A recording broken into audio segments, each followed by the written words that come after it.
Foreign policy has 9 statutes, at least 9 that I found. We need to recognize stranger, and I mentioned this last week. Stranger has 3 Hebrew words. The first one's ger, the second one's zur, and the third one's nakar. This is very unfortunate, because we mix up what these mean all the time. The first one is a positive one. It's a guest. It's a stranger in the land who voluntarily wants to follow Yahweh and all of His commandments. The second 2 are not. Zur is a profane stranger, someone who rejects God's law and following His commandments. And nakar is a heathen stranger, someone who rejects God's law. So as we're looking at these, we need to remember that. You shall not mistreat a stranger. That's a ger. That's someone who's in the land and who follows God's law. Someone who's obedient to God. Thou shalt neither vex a stranger nor oppress him. You shall love the foreigner. Why? For you were strangers in the land of Egypt. That's pretty telling, I think. Both these strangers are ger. So when Israel was in the land of Egypt, they were there as a guest. Which, it wasn't slavery like we're thinking of.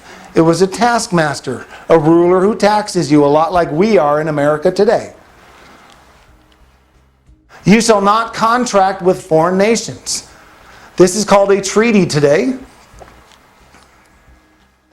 Treaty is an agreement, league, or contract between 2 or more nations or sovereigns. So we have nations today, and that's what a treaty is. Treaties diminish the sovereignty of nations, and treaties diminish the rights of the people.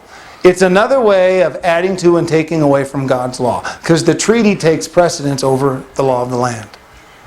You shall not allow foreigners who practice pagan laws to live in your land. Which word is that? That's not ger. That's the other strangers. So can you imagine if we had immigration policy like that? Immigration is a big part of America. What the scriptures are saying is we should have open borders to all who obey God and keep His commandments. Those who don't cannot immigrate to America. I think that's the best policy we can have. That would solve a lot of our problems. Wow.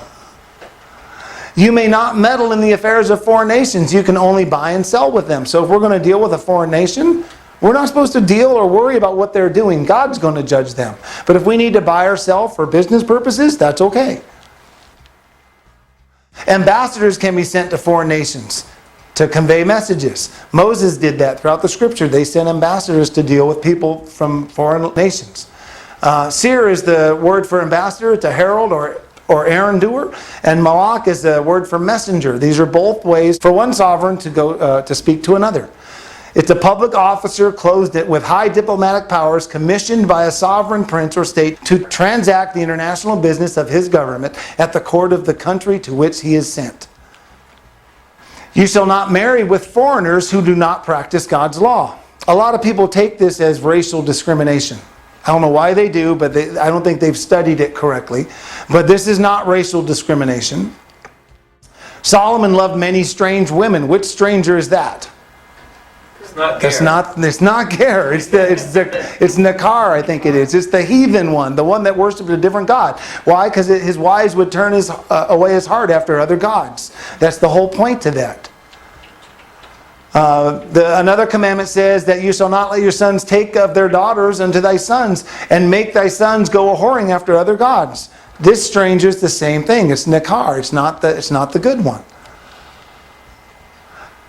The New Testament calls it being unequally yoked. This is the same law. We don't always see it, but the New Testament's confirming the same law. We're to find someone to marry that obeys God and keeps His commandments.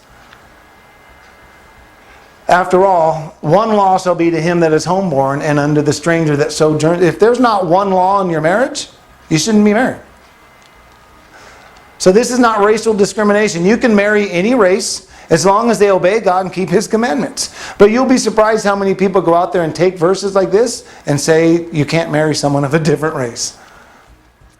You can lend to foreign nations but not borrow. God's plan was for us to be the lender, not the borrower, because the rich rules over the poor and the borrower is servant to the lender.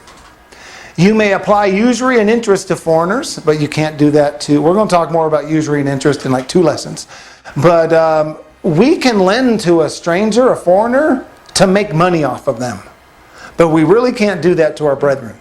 Or to lend to our brethren. That's the gist of it, in my opinion. We can lend to our brethren to help them out in need. But we can lend to a foreigner or a stranger to make money off them.